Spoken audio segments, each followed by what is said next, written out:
Unjuk kekuatan nasional, TNI kerahkan puluhan ribu prajurit amankan aset strategis Bangka Morowali.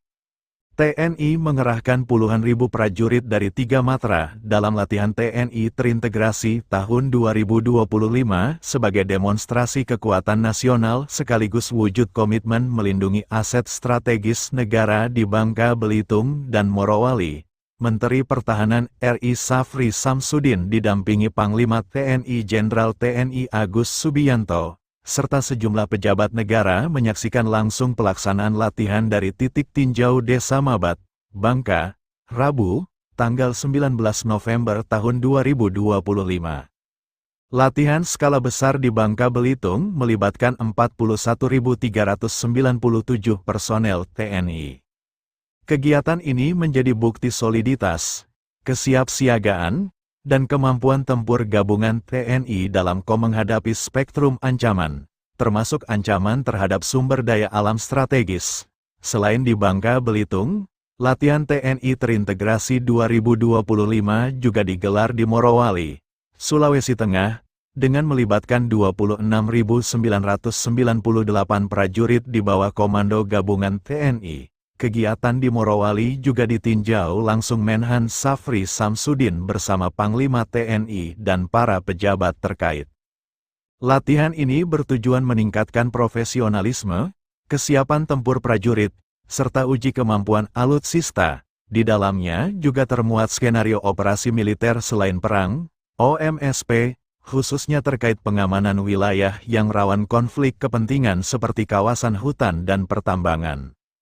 Pemilihan Bangka Belitung dan Morowali dilandasi pertimbangan strategis mengingat besarnya kekayaan sumber daya alam di wilayah tersebut, termasuk potensi kerawanan akibat praktik penambangan tanpa izin yang selama ini merusak lingkungan dan merugikan negara. Oleh karenanya, kehadiran TNI menjadi krusial untuk melindungi objek vital nasional. Sebelumnya, Presiden RI mengungkapkan maraknya operasi tambang ilegal di Bangka Belitung, bahkan mencapai sekitar 1.000 titik, yang menyebabkan Indonesia kehilangan hingga 80% produksi timah nasional. Presiden kemudian memerintahkan TNI melakukan pengamanan ketat seluruh jalur pergerakan material timah. Saya perintahkan TNI untuk memblokir seluruh jalur masuk dan keluar di Pulau Bangka dan Pulau Belitung. Negara harus mengetahui secara pasti apa yang keluar dan apa yang masuk. Kita tidak boleh terus dirugikan, tegas Presiden. Menindaklanjuti perintah tersebut, TNI mengerahkan kekuatan besar beserta alutsista, mulai dari puluhan rantis maung, drone taktis, KRI dan KAL, pesawat F-16, Hercules, CN-295, hingga helikopter Caracal dan Super Puma. Penggelaran ini menegaskan bahwa perlindungan sumber daya alam adalah bagian dari tugas menjaga kedaulatan negara. Dalam rangkaian latihan di Bangka Belitung, Menhan dan Panglima TNI menyaksikan demonstrasi serangan udara langsung, SUL, oleh F-16 dari Wing Udara 31, penerjunan taktis personel Yonif 501, simulasi penangkapan ponton ilegal, serta peninjauan lokasi galian pasir.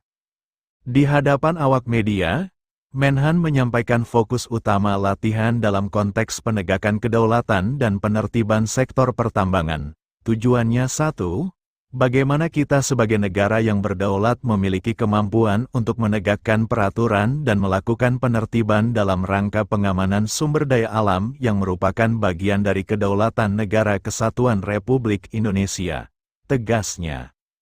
Latihan juga menampilkan berbagai kemampuan TNI, mulai dari kelompok depan Operasi Linut, KDOL, Operasi Perebutan Pertahanan Pangkalan Udara, OP3U, skenario garis bawah force down garis bawah, aksi sabotase terhadap sasaran strategis, hingga operasi penindakan kepada kapal pelaku aktivitas ilegal oleh TNI AL. Seluruh rangkaian dirancang untuk menguji kesiapsiagaan dan respons cepat operasi gabungan di berbagai domain. Sekian laporan tim Batavia iNews Tim Red dan Dispenat melaporkan.